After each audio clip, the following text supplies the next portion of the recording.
আমার অনেক ভাই বোনেরা নেশার জগতে চলে যাচ্ছে, অনেকে ডিপ্রেশনের মধ্যে চলে যাচ্ছে, অনেকে তো অপমান সহ্য করতে না পেরে সুইসাইডও করে ফেলছে।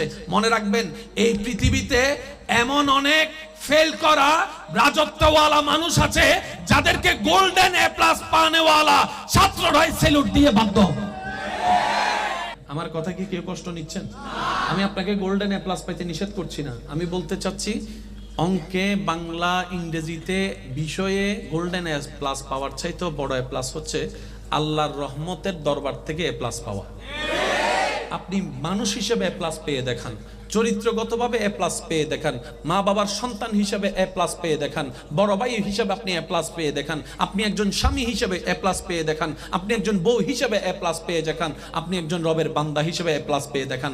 যদি আপনি একবার রবের বান্দা হিসেবে, নবীর উম্মত হিসেবে এ প্লাস, গোল্ডেন এ প্লাস পেয়ে যান, জান্নাত আপনাকে খুঁজতে হবে না, জান্নাতেই রবের দরবারে আপনার নাম ধরে ধরে ভিক্ষা চেয়ে আপনাকে জান্নাতে নিয়ে যাবে।